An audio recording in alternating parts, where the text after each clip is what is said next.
తెలంగాణలో ఎండలు తగ్గబోతున్నాయి. ఇప్పటికీ ఎండలు మండుతున్నప్పటికీ క్రమంగా తగ్గుతాయంటున్నారు వాతావరణ శాఖ అధికారులు. ఉష్ణోగ్రతలు తగ్గినప్పటికీ వేడి వాతావరణం కొనసాగుతుందని చెప్తున్నారు. ఇక ఇప్పటికే రావాల్సిన నైరుతి రుతుపవనాలు రాకపోవడంతో వేడి కొనసాగుతుందని క్లారిటీ ఇస్తున్నారు.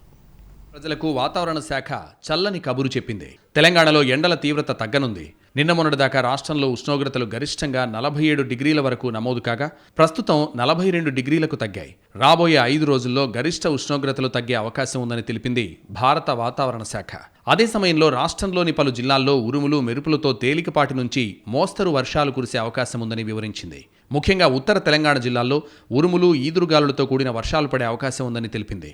ఈ వర్షాల కారణంగా ఎండల తీవ్రత కొంత తగ్గి ప్రజలకు ఉపశమనం లభించనుంది. ప్రస్తుత అంచనాల ప్రకారం నైరుతి రుతుపవనాలు జూన్ 2వ వారంలో తెలంగాణలో ప్రవేశించే అవకాశం ఉంది. మనకి హీట్ వేవ్ అంటే వడగాల్పులు అనేవి పెద్దగా కనిపించడం లేదు.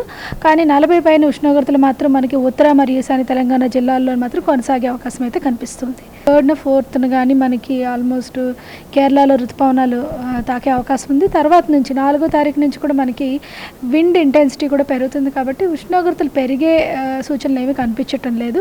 అంటే హీట్ వేవ్ కండిషన్స్ అనేవి కొద్దిగా సబ్సైడ్ అయ్యే అవకాశం అయితే ఉంది జూన్లో.